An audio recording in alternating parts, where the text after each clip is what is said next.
We've removed American alcohol from the liquor store shelves. If American-produced food is removed from grocery stores in British Columbia, well, you could get ready to go without. That's because more than 50% of the products on the shelves are from south of the 49th parallel. If you want a balanced diet of vegetables, grains, fruits, and protein, then you cannot source all of your meals from BC or Canada alone. The way we grow and trade food back and forth is based on who can grow it in quantity with certainty and ensure we can afford it. Now throw in tariffs. What will happen to the cost and the reliability of food? Hello, I'm Stuart McNish, and you're listening to Conversations Live. Conversations Live is a long-form public affairs dialogue series addressing the big issues of our time. For each episode, we bring together subject matter experts for a deep conversation designed to provide you with information that helps you make more informed decisions. I hope you enjoy it. Our panel tonight digs deep into the reality, the challenges, and what we can do.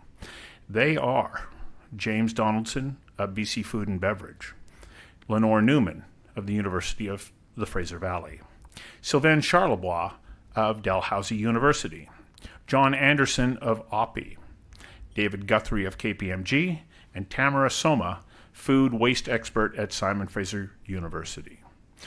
Welcome to Conversations Live. Tonight we come to you from Kamkamale, the land of many maples. These are the traditional territories of the Musqueam, Tsleil-Waututh, and Squamish First Nations, who have lived on and continue to call these lands home. Osium. Conversations Live is a long-form public affairs dialogue series that seeks to advance our understanding of the big issues of our times. Our goal is to share ideas that help each of us gain a greater understanding of our communities, our province, and our country. We also endeavor to raise awareness for not-for-profit organizations that make a difference in our communities. Tonight, I'd like to draw your attention to Food Banks of British Columbia. Over the past 5 years, there has been an 81% increase in visits to food banks in BC, a 50% increase in new users, and at the same time, a drop in donations of between 25 and 30%. If you are in a position to support your local food bank, I encourage you to reach out and ask how you can help. There are many organizations that help us to host Conversations Live. We are only able to bring these events to you because they are so generously supporting what we're doing, programming for engaged citizens. You'll see their logos and names that will scroll across the bottom of the screen throughout this evening. I can't thank them enough, and that's why I'm going to take a moment to tell you who they all are. Our hosting sponsors are RBC, KPMG, and Macmillan. Our annual sponsors are BD Developments, Stem Cell Technologies, Rennie & Company, Landlord BC, the Pacific Salmon Foundation, TC Energy, Fortis BC, Polygon, Digital, Helijet, TELUS, and Marquee Wines, which are contributing gift certificates to each of our panelists who will join us in person tonight. And our supporters are BCIT, Falkirk Consulting, the Goodman Report, Oppy, and West Coast Reduction.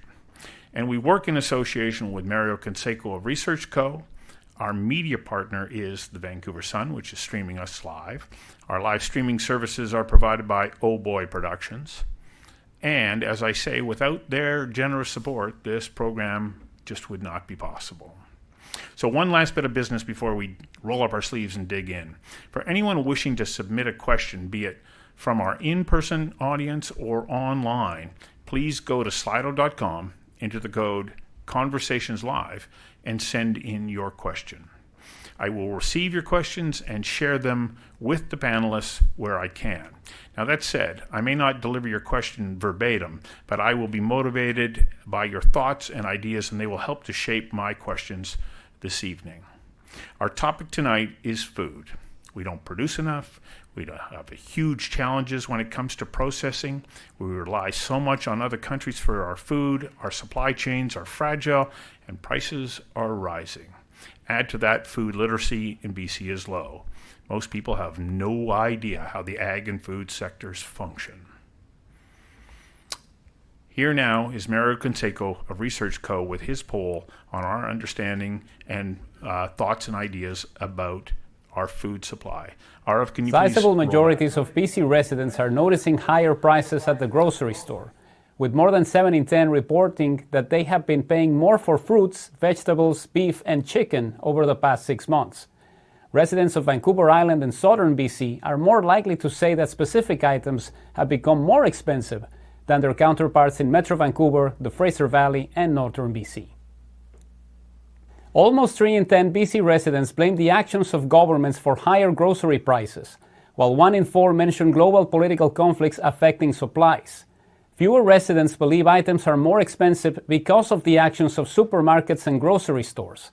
This is a significant change from the numbers we reported on last year, where global turmoil was ranked significantly lower than now, a direct consequence of the current complexities related to the dispute over tariffs with the United States.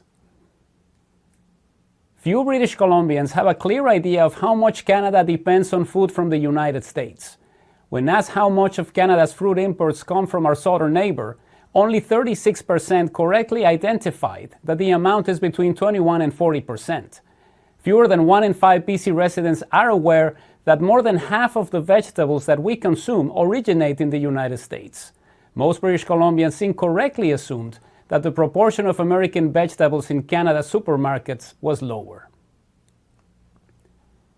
When British Columbians are informed of the actual percentage of food that Canada imports from the United States, concerns are understandably heightened.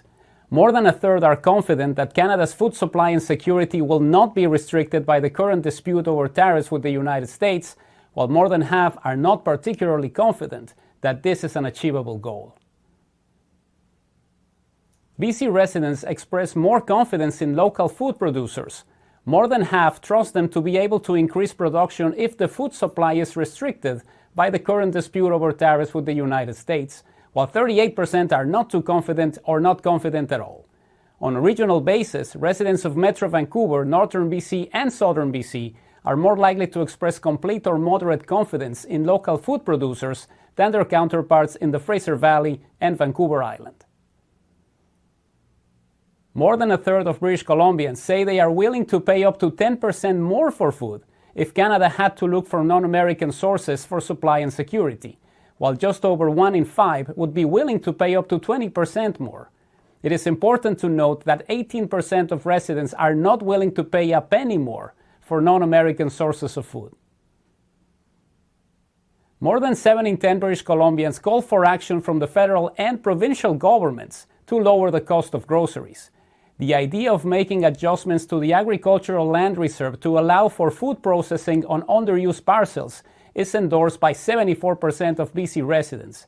Finally, by a 2-to-1 margin, British Columbians say they would not mind paying more for fruits and vegetables if they are grown here. For Conversations Live, I'm Mario Canseco from Research Co. Thank you, Mario. Now to our panel. Tammara, I want to start with you. You watched the poll. You get a sense that British Columbians really understand how our food system works. What's our level of food literacy? Well, I think it's really important. Actually, I want to talk about a little bit about our southern neighbor, because there was a survey done, and it kind of went viral. A survey done of 1,000 Americans by the Center for Dairy Innovation, which found that 7% of those surveyed believed that brown cow produce chocolate milk. And I think... No, you're joking. I'm not. Google it. And so, as a professor at Simon Fraser University, I teach my students a course on planning for sustainable food systems. And that's so important because actually, for me as a registered professional planner, 67% of Canadian planners have never been exposed to any food-related education. And so there's this knowledge gap and there's disconnect. And so because of that, we don't understand, for example, that 80% of lettuce coming to BC, 70% of lettuce coming from BC is coming from the US. 80% of spinach is coming from the US. trust me, BC, we can produce lettuce and spinach. We're not doing it. And I think, there's a lot of opportunity to build the food literacy, but also then translate it to real action and local food on the ground. John, I'd like to go to you because you've just come back from the White House where tariffs and food, the agricultural sector, were the topic that you were there to discuss. What can you share with us? Yeah, actually, great. Yeah, I met last Wednesday at the Executive Office of the President of the United States, and I met with the U.S. trade representatives and also the economic policy advisors. And I was there on behalf of the IFPA, which is the International Fresh Produce Association, which I'm the chair of. So we had a lot of people from around the world being represented there. It was a very open and honest and cordial conversation about trade and tariffs. There was a lot of interest on their behalf as to what we were concerned with, what they thought they should do better, and what they thought they should be doing, period. They did raise up trade agreements, and they said, look, 4 years ago, the U.S. had a $6 billion surplus in its trade and agriculture. Today, they have a $37 billion deficit. Their goal is not to restrict trade. Their goal is to increase the amount of trade they can do around the world. They put more trade agreements in place, not less. And their also goal is to make America healthier again, and also to reduce the cost of fresh fruit and vegetables and food generally at retail. So in that light, they also said they would like to talk about the USMCA.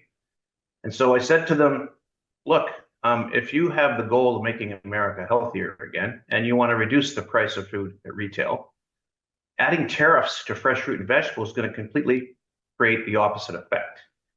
And they listened, and I said, look, our recommendation to you would be, while you're negotiating the new USMCA, which is to be done in 2026, I would encourage the president to leave the current agreement in place, which means zero tariffs on fresh fruit and vegetables. And they said that would be the recommendation they will make to the president. Having said that, we also, sorry? Think they were listening? They were definitely listening. And what they also said to us is they want an continued open dialogue. They want us to continually talk to them about where they can do better, where they can reduce costs, and where they can get rid of red tape in helping produce more product and get more product moved around the world. And so they're asking us to continue to have dialogue going forward. They've asked for 10 different areas that we see that they could probably do have a very, very quick fix with. We talked about labor. They have a program down there called the H2A. The H2A is a labor, we bring labor mainly in from Mexico and Central America, and it's become quite complex with a lot of red tape and become quite costly, but it's an excellent program and required to get people into the agriculture industry to be able to produce the products that we have. And so they said, look, hey, please tell us where you think the pitfalls are. We said, look, as big companies can probably fund and put housing together and do these things, a lot of the small farmers can't.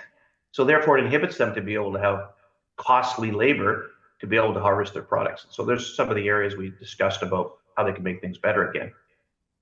So really, I didn't see an antagonistic group that did not want to do more business. I saw a group that wanted to do more business. Having said that, they want to make sure that their farmers are fairly treated. And I'll go back to, I've been in this business 50 years, which is crazy, but I'll go back to maybe 35, 40 years ago when I used to just be a salesman bringing product in from the United States to Canada. And guess what? I had to pay duty. There were seasonal duties on things like potatoes and onions and carrots and apples and pears from the United States into Canada. And those eventually, with our free trade agreements, were eliminated. Hate to say we're going back to the old days, but hopefully we're not. But honestly, I felt I left that meeting with a positive feeling about where we can go in the future. Again, they wouldn't promise that decision would be made, but they said that's what they would recommend, and it made sense, and tied together with what all of the president's campaign promises were. So, James, when you hear John's report from the White House, what's your response? I mean, it's great to hear optimism. I've spoken to many people who have left meetings from the White House who do not have anywhere near the same level of optimism, so that's great. the problem is not the different policy advisors and bureaucrats that we get to talk to. It's the guy sitting in the Oval Office who is probably the most unpredictable of all. So I think over the long term, I think things are going to sort themselves out. I think in the short term, it's going to be very disruptive. I think the smaller the company and the smaller the farm, the more vulnerable they're going to be if they get hit with tariffs. Because we also, we've allowed our economy to get so intertwined with the U.S., not just with food. And frankly, our Canadian economy was founded off of, selling resources to other people and buying it back. And I think the warning signs have been there, but it's so easy to fall into that habit of working with the U.S. because there's such a large market, and with the exchange rate, there's so many easy ways, reasons why it's so much easier to do business with the U.S. Diversifying trade is going to take a long time as well. So those strategies to kind of mitigate some of that risk and sort of reduce our reliance on the U.S. Like, I've been part of those conversations for 30 years, and we've talked about trade diversification, being less reliant on the U.S. as a trade partner, but now we really don't have a choice. So I do think we still need to change the way we do things. Like, I think that's great. Like, if they listen to John, and hopefully they do, 50 years experience, I don't know why you wouldn't listen to him. But hopefully they'll change, and cooler heads will prevail. But unfortunately, I don't think we can plan with our fingers crossed. So you bring up an interesting point. You talk about that we've been talking about this for decades, but we haven't changed. Is what President Trump is doing actually a resounding wake-up call to us that will drive us to action? David, if I can go to you and then to Lenore. And then, Sylvain, I'll come to you in a moment, okay? Yeah, for sure. I think this is a great opportunity for us to really look at our domestic food supply, what we can grow, what are we not growing, what we could grow here, and really, it's challenged us. I think we may have been a little too complacent with that relationship with the U.S., and now we're really, looking at the consequences of that. And I think this is a great opportunity for farmers, food processing companies, the government to really rethink our strategy of, how can we make, Canada and Canadian food great again, and really, to borrow a phrase from President Trump. Yeah. And really, support our farmers and support our food processors so that we have a really strong economy in this sector moving forward. Well, that's music to your ears, isn't it, Lenore? Oh, yeah, for sure. And I want to take a little step back and say something that's hard for even me to say because of the amount of bandwidth taken up globally right now. It isn't about Donald Trump entirely. I mean, yes, that is a thing, just like the pandemic was a thing, just like the global decline in output was a thing after 2008, but we went through a period of absolutely incredible abundance after World War II, where we got this giant World War II dividend, and we started trading, and food got super cheap, super easy, and it made it so we didn't have to do very much. So declining number of farms in the ALR, well, it didn't really matter in the early 2000s. We accidentally made it really hard to build processing, which I'm sure we'll get to.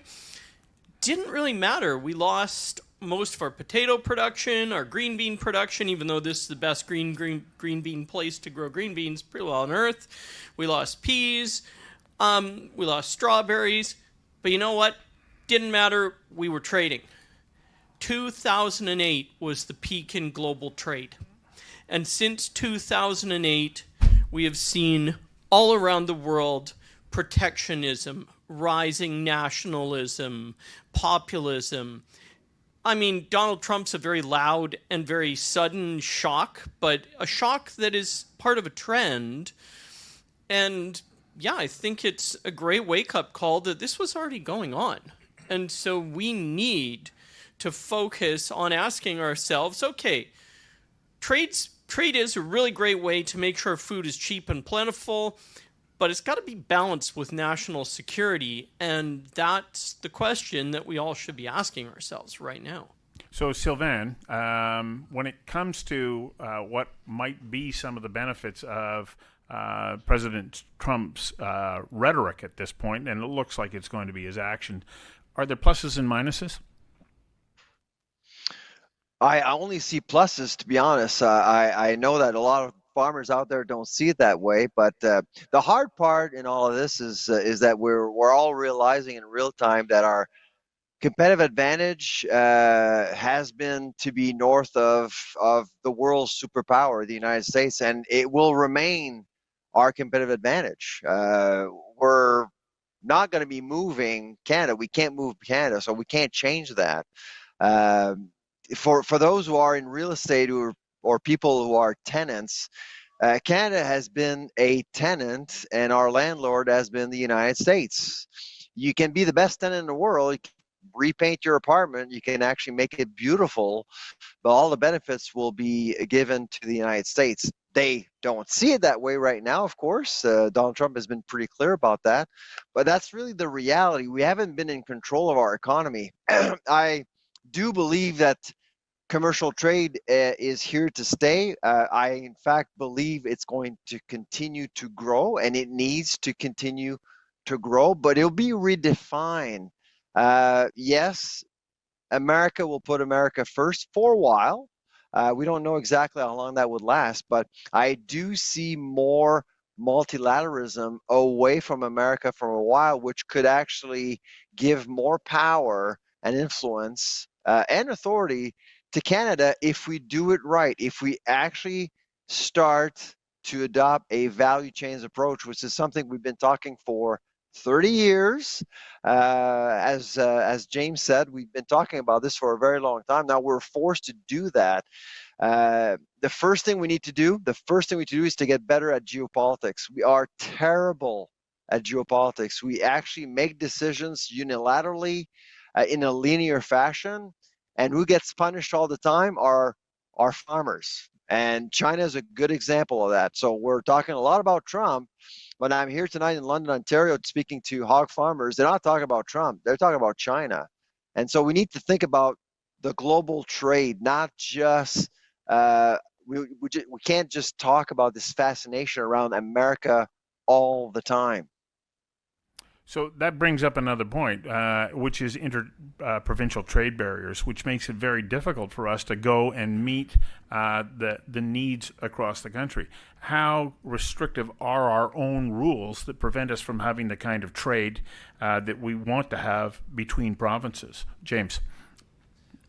Well, we're leaving a lot of money on the table by having all these trade barriers, and some of them are just around adding unnecessary complexity. Some of them are restrictions of goods, but even things around labeling and even just the way we transport goods, there's different requirements. So just the red tape elimination alone would be a huge opportunity to improve margins. There seems to be sort of unilateral recognition provincially and federally that this needs to happen. The wheels, I think, are moving a little slower. I know that they're not complicated. It's a tricky situation because sort of essentially each province was asked to come up with their own rules, and they did so in a vacuum, and now you all have 11, a dozen sort of similar rules, but all different. So I think there seems to be the spirit and the recognition that needs to change. So, but that's a great place to start. We need to start there just to be able to improve the flow of goods within our own borders. Well, they seem to have worked it out in Europe. They have multiple jurisdictions, and they seem to have figured out how to make that trade work. Do we have that capability here, Lenore? Oh, yeah, and it goes back to that kind of, it feels a bit like there was a lot we knew we needed to do for the last 100 years. And the trade barriers between provinces are a great example. Like, when I tell people they exist, I have to actually push a little bit because it's so nonsensical. But it's, it's, as mentioned, it's an artifact of the fact we took a bunch of little areas and knitted them together. They all came up with their own rules, and somehow the end result of that is I can't buy a beer from Quebec in BC. Not easily. And I think that we're finally going to get past that because it's low-hanging fruit. Right. I was talking to Bob Lowe from the Cattlemen's Association yesterday, and he was saying that if you process beef in a provincially regulated plant in Alberta, they can't sell it to British Columbia. They can't sell it to the United States. It has to go through a federally inspected plant. And I said, well, isn't that what this is about, that we have to turn this over? And he goes, yeah, okay, and then here's what comes up. Well, we're the province with the highest standard. We don't want to lower our standard. province with the lowest standard goes, well, we're not going to spend the money to raise to the highest standard. And here we are. We're stuck going round and round and round in circles. Tammara, we produce a lot of food, don't we? And it's not making its way into the supply chain. We do. $58 billion worth of food is wasted annually in Wasted. Canada. Wasted. $58 billion. It's staggering. 46.5%. So like almost 50% of food is wasted. And I think it's also important to remember that a lot of food goes to waste because of like confusing best before date labels, stringent aesthetic standards. I worked with a farmer who said like they sent food only to be rejected by the retail because, you know, of like these stringent aesthetic standards, and he just didn't have enough time or resources to kind of reroute that food, and so like dumping it just made more economic sense. And so I think it's really shocking how much food we waste. John, do you experience these same challenges when you're bringing food in from, let's say, Chile or Peru? How do you get it into other jurisdictions across the country? Yeah, no, we don't have any problem getting it right across our country into different states. If we got Chilean or Peruvian or Mexican or even California produce, it's no problem getting it to every state, because there's a standard that has to be met to bring it into Canada. So that's the same across the board. Different than what we have internally and going across from province to province, but we can get it from countries outside without having to go through different standards. But there is a standard. It's a standard that's a high standard. I mean, your number 2 product's not going to make it in here. So I was going to ask, is that frustrating for you when it comes to representing in local producers in British Columbia or in other jurisdictions across Canada, that you can't get it across the country? It is, and I'll tell you this also that we haven't talked about, is that each one of our farmers here, if they just relied on selling their product in Canada, they'd be in serious financial trouble. The U.S. market is a stronger market with better pricing, and a lot of what's we built up here, particularly in the greenhouse industries, requires product sales in the United States. So we have to be careful about that as well, to make sure we understand that if we did just have all of our Canadian greenhouses just sell in Canada, the supply would be abundant, prices would go down, and they'd go broke. Wow. So actually, there's a question that's come in on Slido, and I'll put it out to the panel here. Are there enough greenhouses in BC to make an immediate difference? Let's start with you, David, and move down the panel. It's probably a good question for John to answer, being in the greenhouse sector. Right. Maybe kick it over to you, John. Yeah, honestly, remember that the greenhouses only produce products seasonally. They're not year-round. So in the middle of the winter, we still rely on product to come out of greenhouses in Mexico. And so therefore, the answer to that was, on a year seasonal round basis, no. There are some new up starts. We have stuff called up vertical farms, which we produce lettuce in, which we can produce 12 months of the year. Expensive, and that has been a challenge, but we could probably take care of maybe one of the provinces. And it wouldn't be enough to take care of a lot of provinces. So Sylvain, in a previous interview that I did with you, you talked about the fact that small Canadian producers can't get into the supply chains in Canada because they don't have the scale. Is the situation that we're talking about right now, as you pointed out, talking about China and we're talking about the United States, is it going to give an opportunity for some of those smaller producers to get into the supply chains and wind up on grocery store shelves? It depends. Just quickly to go back to your question about interprovincial trade barriers, the Ottawa roadmap excludes food for now, by the way, with the exception of alcohol. Just so you know, they actually avoided food, and this is very Canadian, by the way. So Anita Anand, the minister, when she made the announcement, she was pretty clear that she excludes food, and she didn't tell why, but I know why, and we probably all know why. It's because supply management, because of provincial boards that actually are responsible for quotas. And so if you want to talk about the big elephant in the room when it comes to interprovincial trade barriers and food trade, supply management has to be part of the conversation, but we all know that politicians don't want to talk about it. But to your point, to your question, Stuart, about small-scale farms, well, if you actually address these barriers, you actually do give a chance to some small-scale farmers to actually have a shot at other markets outside of their own province, for one. And two, I do see some openings with grocers in particular, giving more attention to small-scale farmers and service some stores. The other thing that is happening right now, helping manufacturing and farmers, is the implementation of the Grocery Code of Conduct in Canada. I do believe that that will actually take away some power and, frankly, abuse from grocers and distributors, and give more attention to suppliers, including farmers that are trying to get access to consumers with a unique product or something that is different or something local. Right now, I would say that the rainmakers are very much the grocers, and they get to pick and choose the winners and losers out there. David, I know that you wanted to jump in. Please do right now. Yeah, I was just going to say, following up on the conversation about, like, John mentioned Up Vertical, kind of local company here, but like this is a great opportunity for the government to really step in to, provide funds, programs to really drive innovation, really to help reduce those, the capital needed to even start, but even the capital to keep going and maintaining those operations, so they can, for a company like that to, produce food for more than just BC, for the rest of Canada, other provinces. So this is a kind of that one moment where the government can really take an opportunity here to really do some good. Lenore, did you set David up to pose that question, because this is I know exactly where you're at? I know where you're going. Yeah. It's so one of the things we research at University of Fraser Valley are these advanced cold weather indoor growing systems, and it's an interesting time where I like to see BC's kind of in a Goldilocks position. So if I look to the U.S., I see large-scale operations funded by venture capital without a lot of farm experience going bankrupt. And plenty went bankrupt this week and wasted a bunch of Jeff Bezos' money. But that was totally predictable. And yet I look to Japan, and they've spent the last 20 years quietly building an indoor advanced production system for leafy greens and small fruits that now makes money, which is, part of the goal. So they've got the security and they've got the income. And I think in BC, we've actually taken a few great steps. And I see my friends from BC Chi sitting here, and they've funded some of our work in the space and are doing tons of work themselves.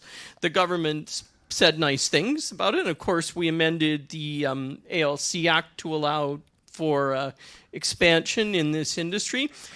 And the key thing in BC that does give us an advantage is we have clean electricity. And if the government wanted to give us a huge leg up to produce more, they could just cut the electricity rate for indoor production year-round of food. That kind of thing. It's not rocket science, this.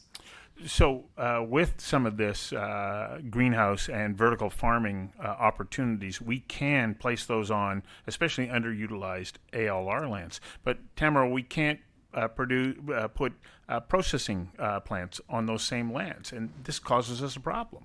Well, I just want to mention something, because I work with a lot of young students, young people who are passionate and interested in farming and want to be farmers, but it's very difficult to access land.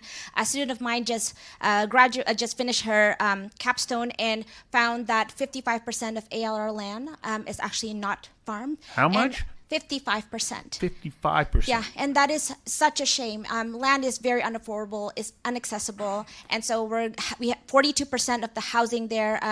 What my student found is that it's estate mansions, and so that's another problem. So we have this very valuable land. A lot of people want to farm, but things are not connecting, and so I think that this might be a really great opportunity. As Sylvain mentioned, food security is national security, and I think we need to get a move on. So if we're having to send our food to be processed in the United States and looming tariffs, I want to play a clip right now from Bob Lowe of the Cattlemen's Association, because he talks about the experience of one cattle rancher who unfortunately crossed the border with cattle on the day when the tariffs were in place. Arav? What do you think the impact on tariffs is going to be when it comes to exporting beef to the United States now? Good question. We think that if it's a medium-term thing, It lasts for a little while, but not for generations. The net effect is going to be a 13% drop in the price of cattle and beef. What does that do to the sector then, to the industry? The feeding sector, it virtually kills it. Oh, Good. Yeah, unless the government steps in a big way. I mean, we can't take, in the feeding sector, you can't take 13%. Well, no company can take a 13% drop right off the top. Right now, when they had the tariffs on for those couple of days, and the border crossing in Alberta, the major one is coots, sweetgrass coots. And I know a friend of mine, what it cost him on 20 loads of fat cattle, these were live cattle going down to the States to get processed, $800,000. $1,000 a head. That was at the 25% mark. So you can't take that. And that is what the industry faces. John, you bring a lot of product up from Central and South America and by truck through the United States. What are you proposing as your means of being able to, I guess, get around those tariffs, or are you able to? Well, sure. If there's Mexican product coming into the United States, we would have to bond our carriers and bond our warehouses, which we do and can do. We want to bring that up through the United States into Canada without duties.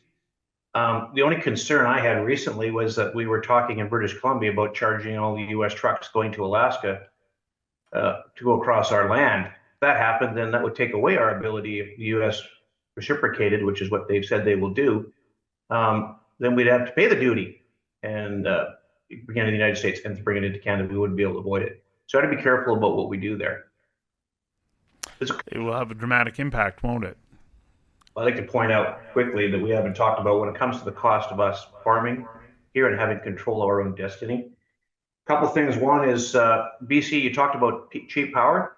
More than 20% of our power comes from Washington State. We don't have enough power in BC to take care of ourselves. The federal government has recently, and it's I think in place 2026 going to 2029, to reduce the amount of nitrogen we're allowed to put in fertilizer down to 30%, which makes everything you grow impossible to grow without that much nitrogen. And the other one is most of the fuel we get comes from Alberta. It doesn't get refined here. It gets refined in Washington State. So I think we need to look at a bunch of things that give us food security, also give us national security, and also get some control over our costs in terms of the fuel is required, nitrogen is required, power is all required to be able to produce our foods. So, James, we've got food producers. We've got food producers who have got challenges, and the food still winds up in the grocery store. How much leeway do producers have in being able to raise their prices to meet their increasing costs? Like, this is an interesting rub because as consumers, we're all buying food and we're watching the price go up. I mean, part of the focus of tonight is, can we keep food affordable? And but can we continue to support the production of food? How much time do we have left? That's a big question, but an important one, Stu. I mean, part of the problem is it really starts with competitiveness, and the food industry, food processing in particular, is very low margin. Last year we came out with an industry report. Because if you look at the top line growth, I think in 2023 it was $14.2 billion the food processing sector was, and it went up from 13.4. Sounds like a great success story, but I didn't hear one processor bragging about making more money. So we did the report to actually really understand what was happening with the bottom line, and there's really been long-term margin erosion. So what that leads to is we have an investment problem that's preventing us from having a more self-reliant food system. Not to change the subject, but the issue with tariffs is even if the tariffs go away tomorrow, based on all the members we talk to, I think it's going to have a permanent effect on the way people are buying food, and that includes U.S. retailers. So if you're a food company, you're a net exporter into the U.S. market. Our members are being told, they don't want to deal with the uncertainty. They're going to reprioritize buying more food production. So, the tariff is a big scary boogeyman, and as Sylvain said, it's a bit of a wake up call. So there's some good things to come from it. But the one good thing we have to do, and we can't afford not to, is to build that more self-reliant food system. And we need more investment. And the margins are so low. companies can't reinvest in their business, so they can't scale and grow. So that's why we have so many small companies that stay there, and it's very hard to pass those costs on, right? It's sort of processors deal with the proverbial death by 1,000 cuts, where it's hydro, it's water, it's labor, it's land, it's taxes, it's all those different things that go into the cost of food that most people probably don't realize. It's quite a detailed chart.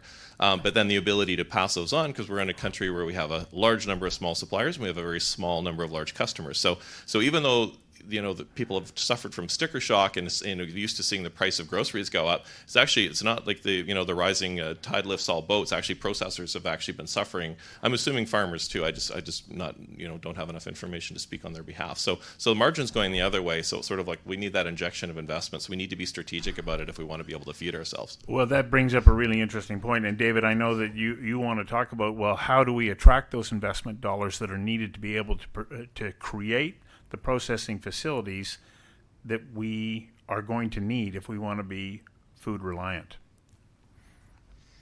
Yeah, it's going to be, again, a huge capital investment. And like James says, we see the dollars and cents every day. Like the farmers are struggling. Their profits are going down. The food processors, their margins are going down. So where does this, capital injection come from? Part of it is going to be looking inside and realizing efficiencies within operations. Is it leveraging innovation, robotics, new technologies to really help to maximize margins so you can oneself invest and grow with profits that you're making? So again, comes back to where do you start? And it's tough to squeeze blood from a stone, but this is where, again, I think Tammara said it best. Food security is national security, and who plays a role in leading that? So Robert Sakin, his book Ag 5.0, and in an interview that I did with him, said, okay, between now and 2050, which is only 25 years from now, with growing population, we have to grow the equivalent of the last 10,000 years worth of food in the next 25 years. And the only way that we're going to get there is through a massive injection of money into innovation. Sylvain, from your perspective, do we have the ability to draw in that kind of investment dollar to be able to step up to this challenge? Oh, absolutely. I think if there is one country that can pull it off, it would be Canada. Look at the work that we're doing in biotechnologies. Yields are increasing. Net incomes on farms, by the way, have actually in 2024 was the second highest in history after 2023. So farmers are doing okay. We have fewer farms, but farms are actually making good money, which is really important for food security. But they're well supported by great technology that we're looking into. We're seeing new startups with new technologies. I know Lenore is involved with CDL in Calgary. We see a lot of these new startups actually providing great tools to farmers so they can perform better. But I think the forgotten child has always been manufacturing. We've never been strategic about food manufacturing in Canada from coast to coast. I'm here in London, and Ottawa provided a grant of $8 million to build the world's largest cricket plant right here in London. And now they're basically financially suffering right now because all of the crickets are going to Korea, while we have a group of investors here in Ontario building a $25 million plant to process hogs with zero support. So we're not strategic at all when it comes to verticals and how we should support our manufacturing sector. It's been anemic for many, many years. And going back to a point that John made about energy, super critical. We often talk about production of food and calories, but we never talk about how we can actually develop the ecosystem to support the production of food as a whole. Moving in that direction, what you've just attracted investment from a variety of different sectors to help hopefully turn us into a food superpower. Yeah, and that it's a good news story, and it's not just my story, it's a lot of people's story, and I think that's why it's exciting, is During the pandemic, of course, we learned a lot of lessons about food really fast.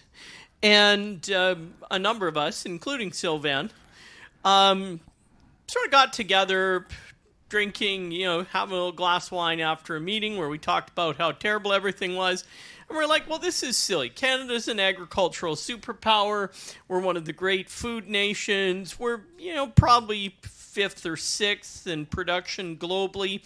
And we invest an incredible amount of money in innovation in agriculture, probably about 7th or 8th globally. Now, I'd like to see that higher, but pretty high. But we don't turn it into stuff.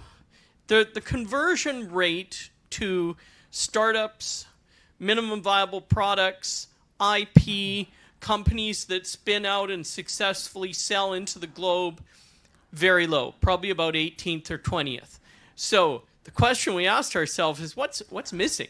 What's going wrong between all that money we're pouring into universities and what's coming out the other end? And so we pitched to the government and that what we needed to focus on was the kind of innovation like they're doing at BC Chi, but even earlier, where you have a bunch of smart people with a cool idea, but they do not know how to turn it into a company. And so the federal government gave a network of $16 million to solve that problem. How do we take things from idea to actual saleable product that's going to make more food, but it also makes IP that we can sell to the world? And so we're just starting. UFV is the co-lead on this project and the Western lead, and Sylvain is our Eastern lead, so we actually have coast to coast, and we have a Northern lead too, so we had all 3 coasts. And we're really looking forward to diving into that because that is emerging as one of the most exciting things in food today, is that these technologies, they don't just create new ways of doing things, they make access better. In that we know that technology can help get more young people into the industry and maybe to farm in different ways. Like, I'd say in a shipping container, but I don't like shipping containers, but in a small building, on a small lot, and feed into aggregators and processors. Like, it unlocks so much if we use an abundance mindset on unlocking these ideas. And so we're really excited about that. And I cling to that in this time where whenever I turn on the news, something really crazy and unexpected and terrible is happening, that somewhere there's a bunch of people with new ideas that we can actually turn into a better world. So I want to turn back to one of the comments that I made in my opening remarks about food bank visits and use going up. We have a clip here from Don Huang Taylor, Food Banks BC. Arav, could you play that clip? I mean, we don't want to be around. Food banks are, a charity that should not be here. We are deeply entrenched as part of the social safety net. It's been just over 40 years, and we've gone from serving a handful of people, in a few pockets of the province to being a charity that's seeing thousands and thousands of people. And we're talking, 500,000 people in the province who are experiencing, some level of food insecurity. So there are 2 elements to this. We need to alleviate the pressing need for food banks today, and we need to work towards ending the existence of food banks in the future. Because of the situation that we're in right now with just this growing need, we need to think about how can we create a more sustainable way to ensure food is working its way into this system. There is a lot of food out there. You'll hear from Greater Vancouver speaking about it being an issue around distribution. And certainly that is a significant concern. Like we see a lot of food, but we see a lot of food waste. So how do we reduce the waste that's occurring in this system? How do we get more of that food into the charitable food systems? Tammara? Yeah, love Dan Huang Taylor's work.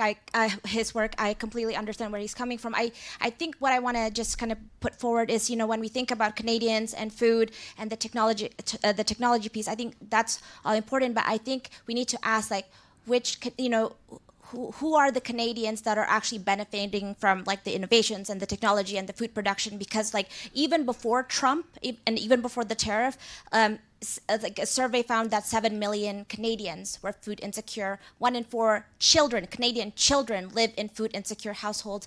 And so I think one of the biggest investment, like I know Dan Huang Taylor is interested in like what kind of other investment can we do? Well, the Canadian government is investing in a national school food policy. It's $1 billion, but that's good for now, but we need more because $1 billion for the whole country divided into 5 years, that's not enough. We're spending a lot of money on fighter jets, the one that is coming from the US. We can maybe shift things around a little bit, rejig. Sorry, I'm being a little bit cheeky, but I think food is important. Feeding children especially is important. And I think that if we don't think about the kind of the social issue, we can produce a lot more food, and that's just going to go more into the food waste stream, which I do waste audits. So I see like meat going into the food waste stream. I'm seeing dairy. I'm seeing like really great fruits and vegetables that I'm like, I could eat this right now. It looks good. Why are people throwing it out, right? So we need to make sure that the middle part is also addressed. It's a question of us wanting to address that. So I'm very aware of time. I know that a couple of our panelists have a very hard deadline. And so what I'd like to do is to go through the panel and ask you for your closing thoughts about how do we ensure that we have production, that we have security, and what are the steps that we can take to ensure that food stays within the reach of having a good, balanced diet for average Canadians. Sylvain, I know that you've probably got the most pressing timeline right at the moment because you're expected on stage, I believe, in a few minutes in London, Ontario. Why don't we start with you? Yeah, so I would say let's stop thinking about food security just in a way of farming. Farming is part of it. We need to think about value chains from farm gate to plate, and if we start thinking that way, I think we'll start making better decisions. And again, I do believe. To go back to Lenore's point about IP, we're not very good at valuing IP in this country. We tend to develop it and sell it at a loss to the United States. We're doing it with AI, and we're going to do it with food. We're going to continue to do it for food. Let's value IP, keep our discoveries, and build wealth with it. And with that, you can build value chains. And over time, I would say that that's probably the most important thing. John, can I go to you because you also join us virtually? What are your closing thoughts here on what we can do to have a secure, affordable food supply in British Columbia? Yeah, well, if you look at what just happened recently in British Columbia with a company called BC Tree Foods, which is around 80 some odd years, which had some major packing house facilities, cold storage facilities in Kelowna, and they shut down overnight due to financial difficulties, and no one picked it up.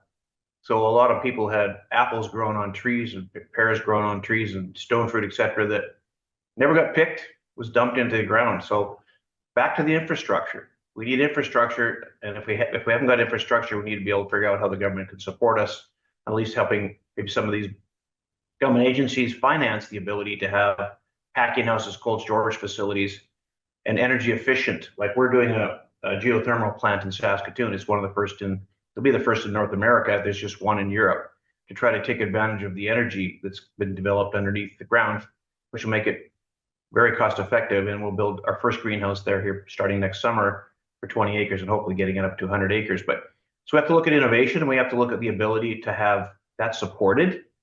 Also, as I said earlier, energy. We can't do any of this stuff without energy. We have abundance of it in Canada, yet we have to go down south to get it produced. We have to do that with our power. We don't have enough power. We've got to go down south to get that produced as well. And we have to look at fertilizer and say, well, why would we reduce the effectiveness of fertilizer, which is more difficult and more costly for us to be able to grow our products?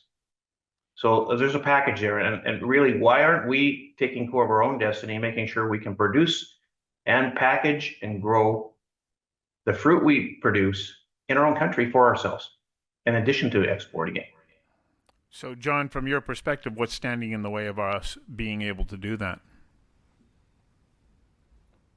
There's no investment. There's been political reasons why we don't want to put more power. Don't want to more dams. We don't want to put plants in Canada that produce our jet fuel or our fuel. Those are reasons why. James, your closing thoughts on what we can do here. And I know that there's so much more that we could have covered tonight, but we only have an hour. So, yeah, and just to build off of John and Sylvain's points, because I think they're bang on. I mean, I think Sylvain had a really insightful comment too, where we tend to look at, and it's usually for good reasons, usually because of a flood or a drought or something, but we tend to look at different pieces of the food system in isolation of each other. And I think now we're starting to maybe understand that we need to look at the whole system, because that starts to link to answering some of the questions that John just referred to. Well, if we actually want to build our whole food system, we have misalignment between what we're growing and what the inputs we're using for processing. We use 82% of our members use U.S. inputs.